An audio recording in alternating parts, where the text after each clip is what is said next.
I'm going to read a variety of things, not just stuff from Blue Velvet. There's a kind of internal logic to these that may or may not become apparent as we go along. I will mention in the beginning that the Blue Velvet and Hollyweird are part of a long series in progress that are all poems that are based on movies of one kind or another, most of which are not Hollywood movies. Most of them are art movies or mostly noir movies, off-the-wall things, and I made up a couple, but that's my right as the author.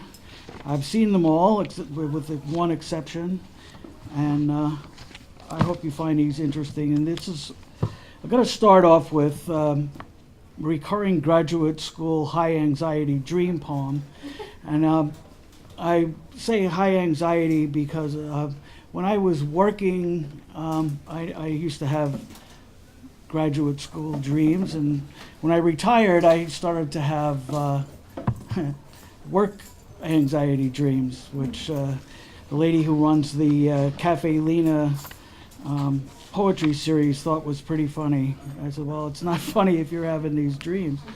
They're pretty nasty, and they're all the same. Recurring graduate school high anxiety dream poem. Every semester I sign up for classes I will never attend. 2 subjects so far out of my depth I can't begin to understand the course description. Classes that are going to be conducted in a language I don't understand, that are to be held in the new wing of the high school 250 miles from the college, a place where I might be shot on sight for good reason. All these classes I have signed up for, but I do not drop because in my heart I know it might be good for me to learn something out of my field. That is, if they weren't held so early in the morning after nights I worked, and the only way I could go is if I never slept and I was actually sober enough following the obligatory after-work cocktails. Hell, it was a bar job after all. Graduate school was anything but free.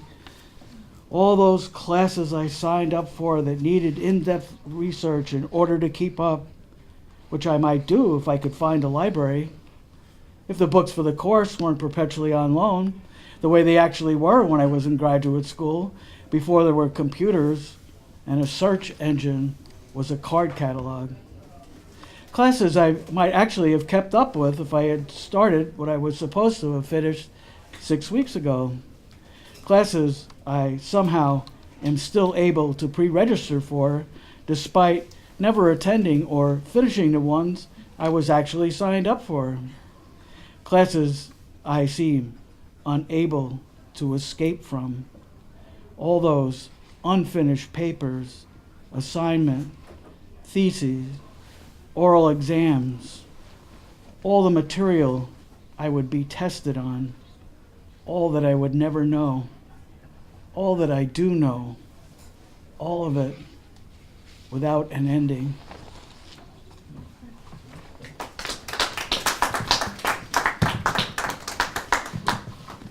I mentioned in the class I was just at about the how there is a stereotype about bartenders and how they're usually ignorant and among other things. So I'm going to read one example of how this stereotype works. It's called Lawrence, which it should have a subtitle, or How to Impress Your Young Girlfriend, or How to Blow the Tip. Lawrence.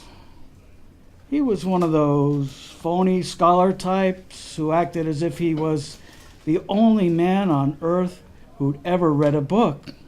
Said, I suppose you've never even heard of Lawrence. Oh yeah, I know a guy named Lawrence once. Short guy, the dark black beard, writer chap, insufferably English, wild man with the ladies, always on the road. Yeah, I know him all right. Probably the same guy you're talking about. No, he don't come here no more. I hope you're not looking for him, 'cause I heard He's been dead now for a lot of years. Okay. I will do something about dating. This is part of a series of dream dates with writers, female writers who mostly committed suicide. My dream date with Sylvia Plath. The music is too depressing, she says, like something they might play in the morning room at McLean's. The music is probably by Beethoven, but it sounds like Bach to me. Everything sounds like Bach to you, she says, as if we were old friends, as if we hadn't just met, as if she could read my mind. Come on, let's go somewhere more private. Maybe smoke us a cigarette. I don't smoke, but I always carry matches just in case. You never know. She says, here will do fine. I have no idea how we ended up in this dark room. I'm about to strike a match when she pulls me to her like a banshee in heat, forcing her tongue between my lips. I know you want me. I can see all the way inside you. I return her kiss. My energy as strong as hers, or so I think, until she bites me on the lips, drawing blood. I say, what did you do that for? It's good to feel love and pain at the same time, she says, drawing aside the heavy drapes of the morning room. Outside, bare winter trees in the snow. I think this microphone's about to fall off into the ozone here.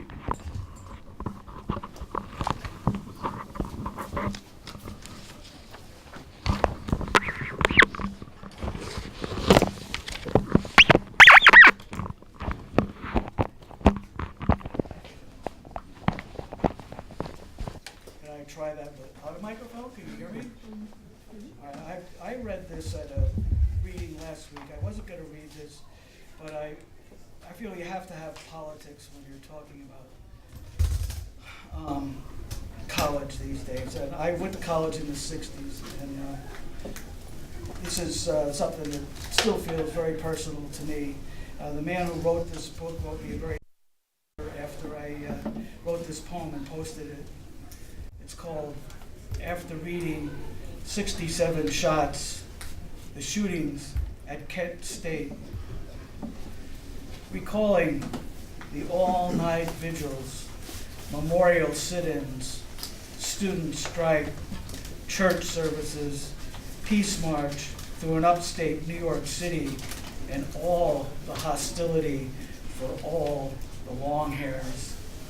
Recalling the peace fair no one came to, the petitions for a moratorium for the Vietnam War no one signed, the peace committee work that accomplished nothing, recalling those glorious spring days, all that time to kill with no classes, no finals, just graduation and a draft notice that was sure to follow. Recalling playing softball, drinking beer, and hanging out with a cleanup hitter who couldn't make weekend games. National Guard duty, he said, when he asked why he couldn't play. I hope I don't get called up. I hope there are no more student riots like at Kent State. You wouldn't shoot me, Doug, I teased. We're friends. He looked at me, then toward the pitcher towing the mound. And I knew he would, but someone in command told him to. You're up, he said.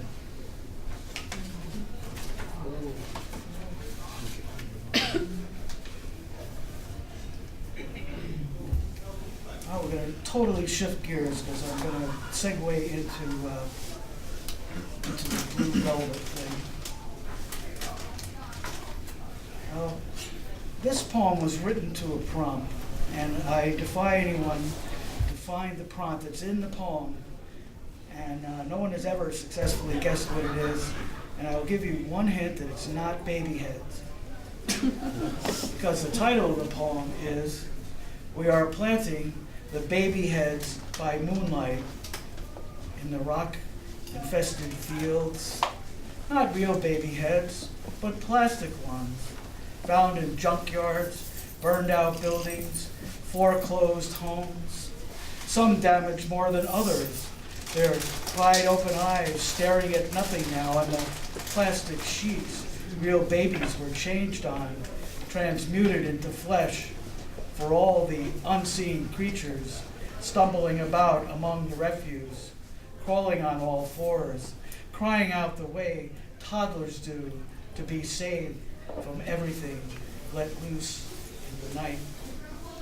We are planting the babies' heads, hoping that with nurturing and with care, they will grow into something fine that will be cherished in a way that only children can be.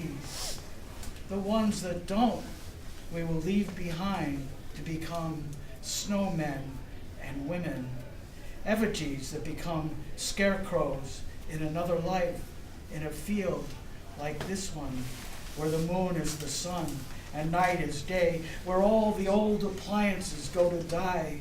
You can hear their coils heating, the incessant hum of the refrigerators, the singing of the stoves.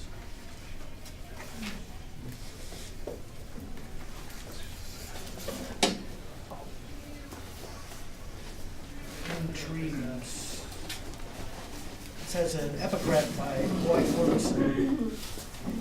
I will not sing it. The candy-colored clown they call the Sandman tiptoes into your room every night. In dreams, he is the black and white night alive, a cool vibrato, a breeze-paned eyes behind dark glasses, iron cross pinning black shirt closed, a revenant unleashed in sleep, body superimposed upon his singing to a concert audience like the lovers writhing in atomic dust in Hiroshima, Mon Amour.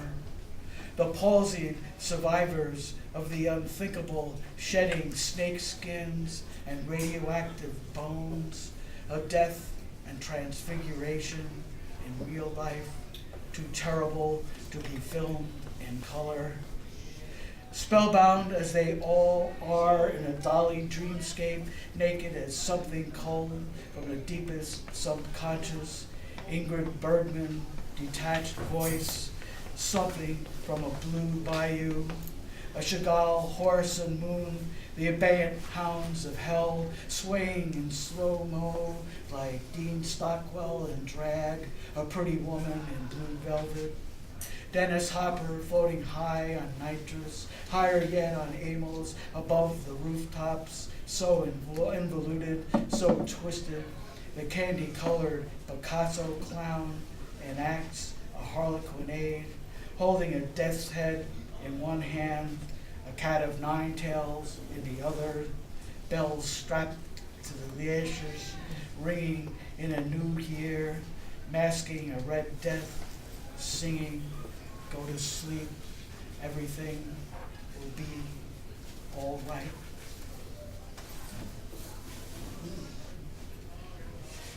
I need this.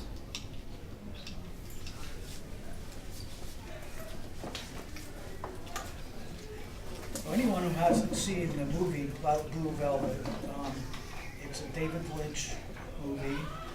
All you need to know about David Lynch is he's a wild man. There's only one David Lynch, and Blue Velvet is probably his signature movie.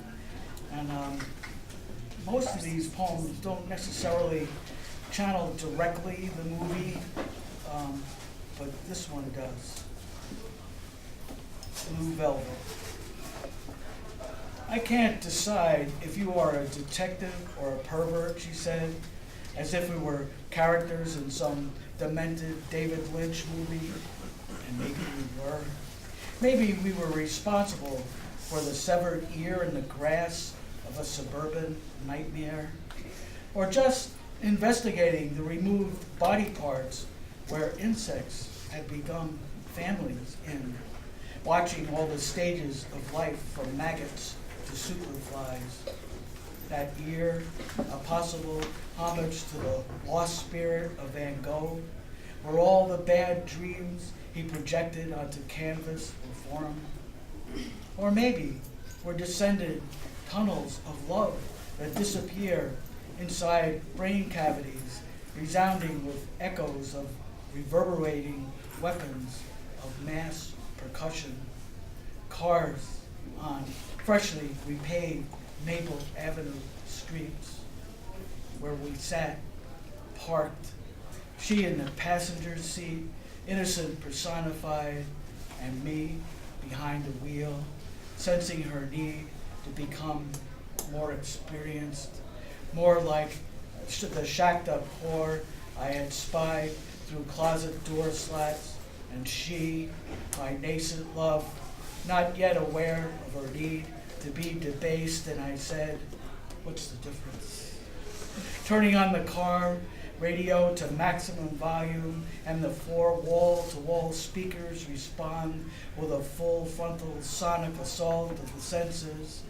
Dead Wilbury singing Roy Orbison songs in a wide variety of foreign languages, while outside the vehicle, a man named Frank and his gang of thieves are smearing the windows with spray paints, and the last thing we see is the man in black gesturing with his axe for us to follow him to where the blue bayou meets the inland empire, that place where all the whores and pimps meet after death to warm their cold hands by gasoline-fed fires in oil drums and ash cans, and we know we can as well now that we have seen the light.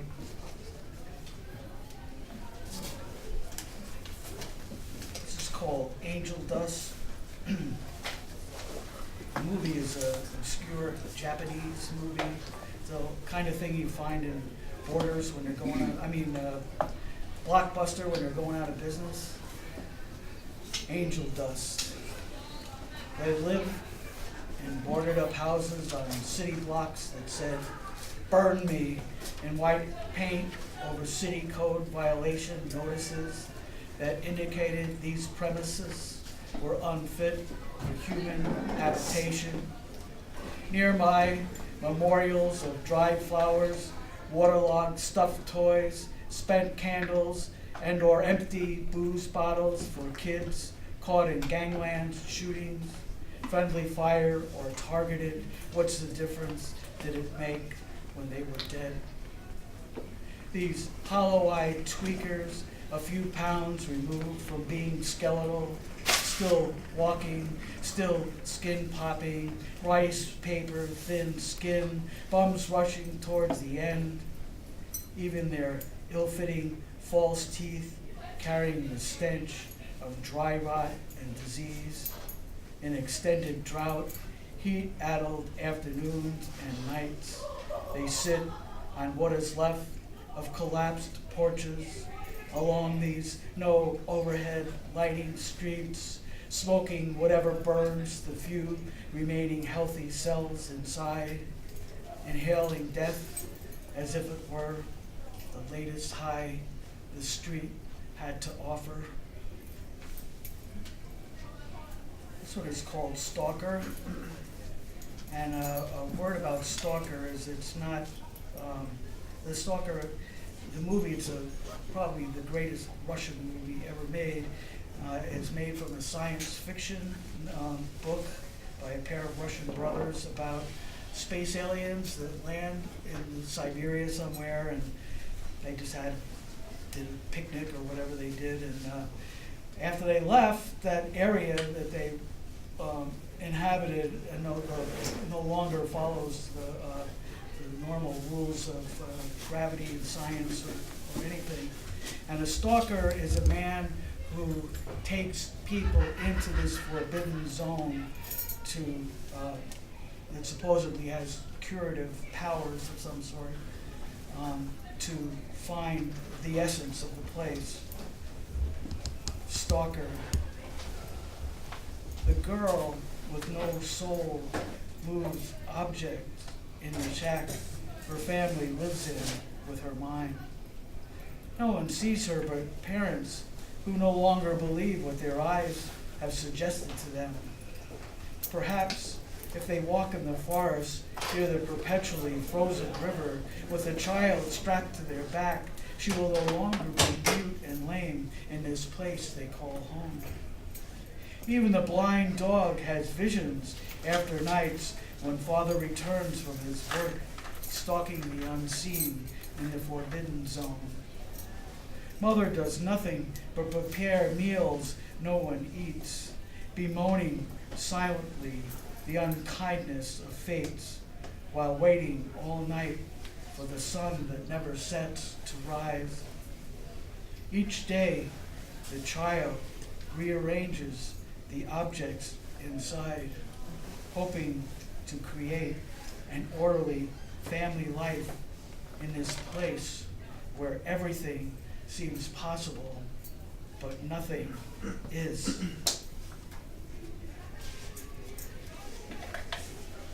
Okay, I'll finish up my Blue Velvet poems with Penny Dreadful, and then I'll do a couple Hollywood ones.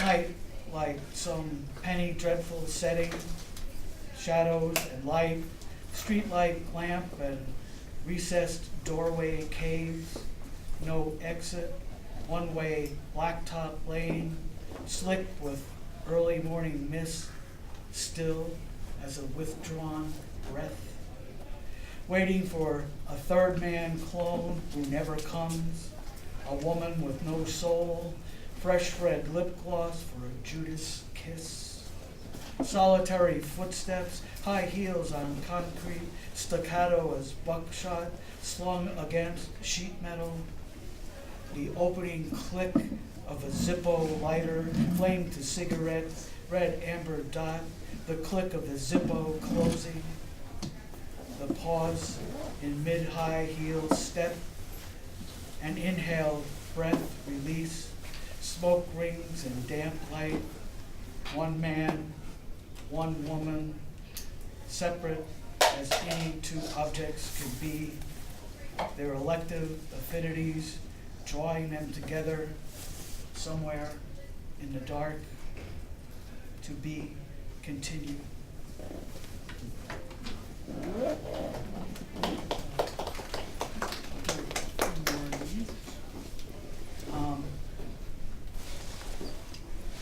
I actually, this was accepted before Blue Velvet, but it came out afterwards, which is The Life of a Small Press Poet.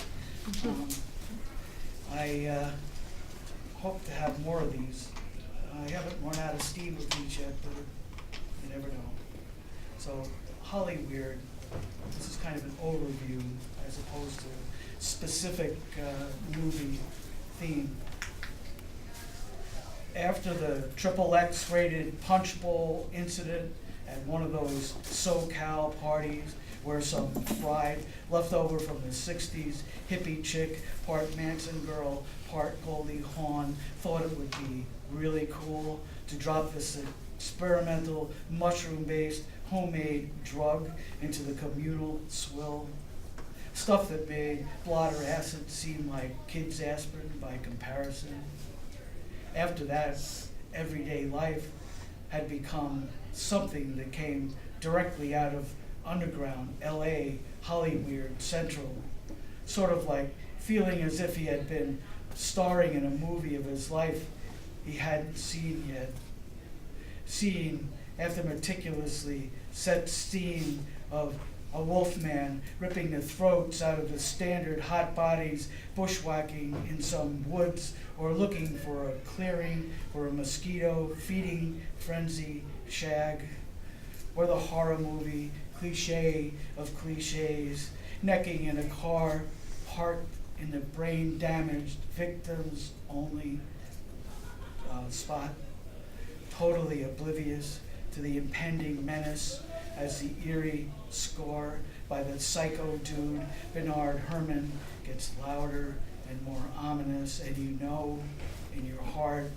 Bernard was one of those guys who definitely would not flinch when a horsefly walked across his face, even as the close-up reveals carnage among the gear shifts. Every full moon like this, when the body hair grows longer and the need to kill is a blood-red cloud blacking out the last remaining light. This is my favorite newer movie. It's an Iranian movie. I intensely dislike vampire and zombie movies now. I've seen so many of them. But this one is different. It's about so many other things. A woman walks home alone at night. Nights she clubbed in bright light discos, a black widow in goth face paints, long nails honed to a point, eyes hidden behind lenses that change color as body heat rises and falls. Other nights she's as pale as Jesus, 3 days gone, high on shared reefer and moonshine, lipstick smeared on her cheek, black eyes focused on somewhere else, well beyond the diesel-fueled night. After hours, she wraps herself in a long black veil, leaving only her heart-shaped glasses visible, lenses dark as last hours before dawn, during a blood rain in Mob City, a few blocks east of hell's well-groomed full acres, bloodlusting after unsuspecting prey, men with habits and the men that feed them, intent on taking all that their lives have to offer and more. This next one, I'm going to read a few more that aren't in books. This next one is a true story. It was told to me in a bar by a vet. And it's my opinion that people will tell bartenders stuff they won't tell anyone else. I mean, anyone else. 34 years I spent in a bar, though I think that's pretty accurate. Hell in a Very Small Place. That is the title of a book by Bernard Fell, who was killed at Hue. He was a terrific reporter during the Vietnam War. As an epigraph by C.K. Williams. If you put in enough hours in bars, sooner or later you get to hear every imaginable kind of bullshit. We weren't in a position to disobey a direct order. None of us were, not in the field, and there was nothing ambiguous about the order either. Kill everything that moved. Everything meant everything, son. Unique, my lie was an aberration. Hell, that shit happened like all the time, man, every day. Saw it with my own two eyes. You send out a bunch of 19 and 20-year-old, fresh from basic, scared shitless kid with only one thing, thought in mind, from 6 or 8 weeks intensive training in hell, and that's kill, kill, kill, sure as shit when the opportunity arose. Yeah, they killed everything that moved.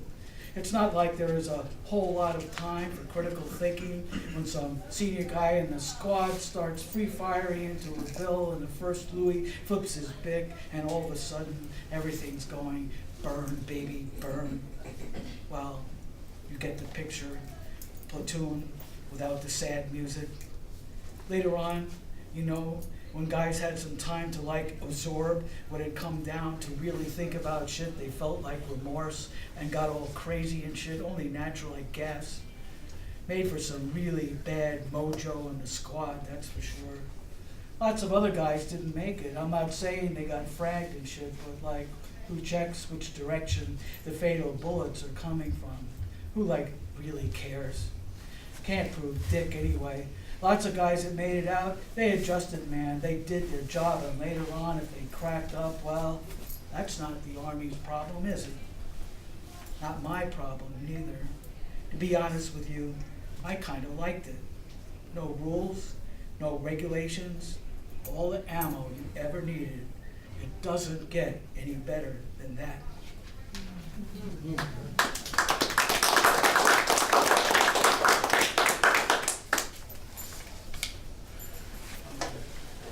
This is a true story too. It's called Near Death in the Afternoon on Becker Street. I live about 11 houses from Becker Street, which I consider to be one of the longer of the blocks that God forgot. Everything bad that happens in the city has some connection to Becker Street. And I missed this particular incident by about 5 minutes. And the only reason I'm reading this particular incident is when I was going to take a bus the day before we left to come here. Some guy decided he didn't like stop signs, but he liked to aim at pedestrians better, and he just missed me. So this is Near Death in the Afternoon on Becker Street. Even critically wounded, he knows enough to lie. The car wasn't his. He doesn't know the shooters or why they shoot. Gives 2 false names. Neither match the names on his IDs. At first he seemed more surprised than hurt. Says, it hurts, it really hurts. The woman with no front teeth, a 6 o'clock shadow at noon, filthy house dress reeking of smoke and beer, first on the scene, looks straight into his eyes, says, it would, you know. You've been shot who knows how many times. He wonders, afraid to ask, am I dead? Is that what happens? And she says, yes, it is. I need a long drink of water for this one. People get called for jury duty, and they get traffic court, or they get stuff, arson or whatever. I get called for jury duty, and I get murder cases without a fail. It'll start off as as something else, but it always becomes a murder case. We'll see. This is the story of the first time I got called for jury duty. And the prompt to this poem was wasted. Wasted.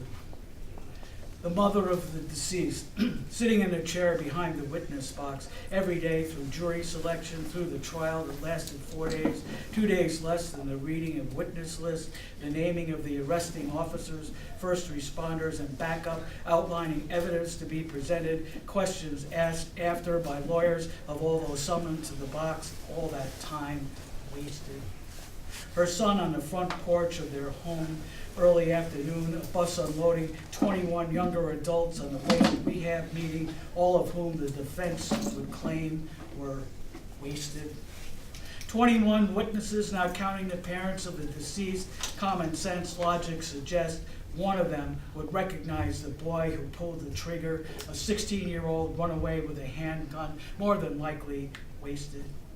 A debt incurred, $20 owed, pay now or die, parents pleading, the victor pleading, no, don't shoot, as he pointed the weapon, 2 young lives completely wasted for $20. A drug deal gone bad, tried as a youthful offender, the victorious DA would say, it's sad. He got the maximum 9 years in prison where he'll learn new and better ways to kill people. All that effort essentially wasted. Such a good-looking kid, his life basically over. The victim's mother looking on, impassive, silent, but paying close attention. How would you like to be her for one day? $20 wasted. I'm going to close with one of my many bus poems attributed to work. Often, like every single Friday, I would be met with the evangelicals, and they always ask me, where are you going to be when you die? And I always told them, on the 55 bus from Albany to Schenectady. This is one particular memorable. Now this bus, I worked Friday at a happy hour. It was incredibly busy, and I would be incredibly tired and smelled like death, and whatever. And I get on the bus, and the windows are all open, and they're standing room only, and it's hell on wheels.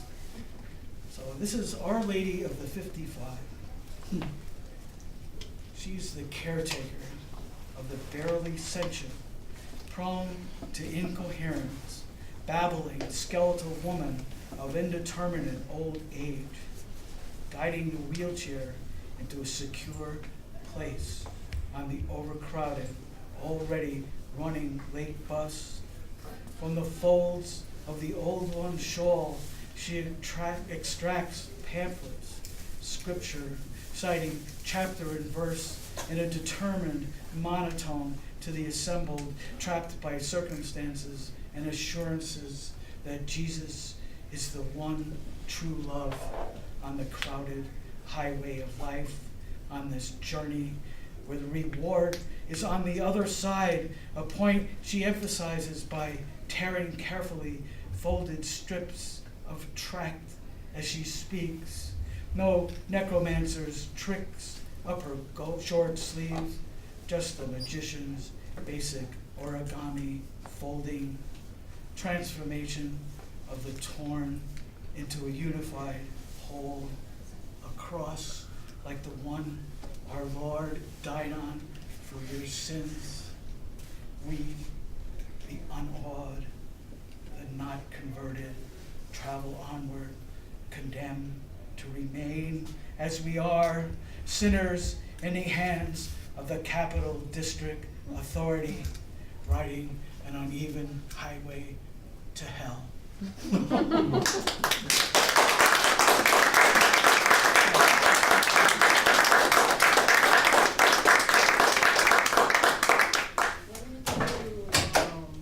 Wanted to start doing poetry? When? I always wanted to do poetry. I started when I was a kid. I believe first poem I wrote was, I was maybe 7 or 8 years old, and kid's mother I was hanging around with, oh, you're a poet. And I kind of liked the sound of that, and I followed along with it. I was fortunate. I had a very supportive teacher in high school, even though he busted my chops so mercifully. I'm sure I deserved it. He was very encouraging, and I had a lot of really good teachers in college also. But I mostly wandered off on my own, kept writing for publishing since 1975. So. Was it easy to try to get a publisher? Oh, no. Well, it took me 3.5 years of submitting to get anything accepted. And that's just one poem in a local magazine. And after 10 years, I had maybe a dozen poems accepted in a magazine. But I hit a stride around 1980 and decided that I had to make a choice of whether I was going to be a mainstream published writer or an underground published writer. And I decided I was going to be an underground published writer. So I was able to find, at that time, very vibrant, very open group of magazines, and I published many of them. Not some, above ground university ones, but they generally tended to think that I was too crude for, I wrote about bars, so I can't whatever. I write about other things too. But I can say proudly that I am the only poet in America that is published in Maple Margarine Orangutan Express, Wordsworth Socks, Tray Full of Lab Rats, and a Literary Review.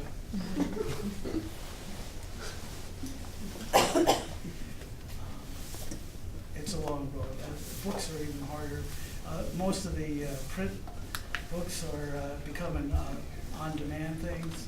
So in one sense, it's becoming a little easier to do it, but on the other hand, is that the way you want to go? I don't know. It's tough. It's not easy. I've been lucky. And Slipstream, guys, there's a representative back there, one. Been very supportive. How long has the magazine been printing, Bob?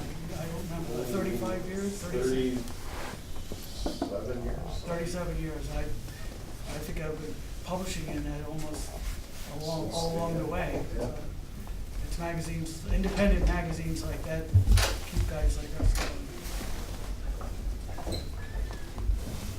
Yes. Did working in a bar give you most of your inspiration or ideas, or does it come from a lot of different places? Oh, it comes from a lot of places. I haven't worked in a bar for 12 years. I still sit down and write. It's there. In some senses, I've never left some of the places that I worked in.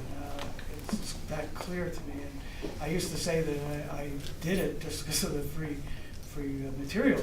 And I had a summer, and this is the God's honest truth, that I would take that 55 bus from Schenectady to Albany that one summer, and no matter what stop I got off at, there would be a poem somewhere right near that bus stop waiting for me to find it. And I got to the point where there's these 3 stops I could get off. I could randomly pick one at the last minute, which one I would get off, and there would be some kind of raving maniac sitting there waiting for me. I'm the kind of person, I say this jocularly, but I'm the kind of person that things happen to that never happened to anybody else. I'd be standing in the library waiting for my wife in the most obscure part of the library. You have to walk through the whole library to even find me. And this guy, I can see him over the corner of my eye. He's drunk out of his mind. And this is at noon, and he's wandering. It's back when they had card catalogs. And around the tables, and he says, "I know he's coming. I know it. I can feel it." And he came all the way around. He grabs me in a headlock and goes, "You're not half bad for a white guy." And I said, "Oh, thank you very much." And now so they take him out, and my wife comes down from upstairs. She goes, "What was that?" I goes, "Oh, I forgot to turn it off." She goes, "What?" "The weirdness magnet." Yeah, so when you have a weirdness magnet, bartending is a great job for you. But I read literally hundreds and hundreds of books every year. Part of being an editor is I do reviews, so I read easily 100 poetry books a year. I always do anyway, but I mostly read novels. But I get a lot of inspiration from that. I like to read things that inspire ideas things that I might not have thought about. So it comes from everywhere, and you have to be in the world at the same time, right? Political stuff or not, this current event stuff. It's from everywhere. It's in the air. Anybody else? Yes. How many times have you watched the movie Blue Velvet? I'd say probably half a dozen times, at least. Now, in that poem, I referenced several of his other movies, like The Inland Empire, which I have yet to go back to and watch again, though I think I have a clue as to where that's coming from. It took me, well, when did he do Mulholland's Drive? It took me about 25 years to finally come to some kind of understanding of where that is. And I think he's a dirty rat from where I think he's coming from doing that, but I think it's a joke.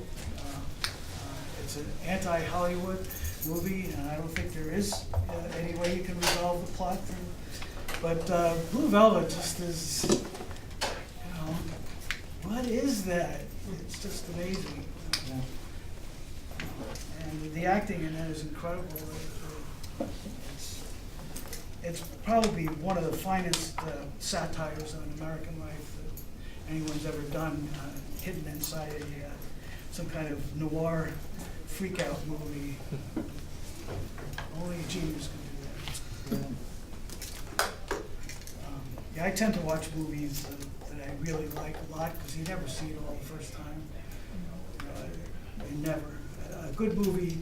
I'm going to, one of my projects soon is to watch The Shining, because I'm convinced that there's a whole subplot in that I never explored at all, just kind of focusing on the crazy front, the major plot in the haunted house, and Jack Nicholson.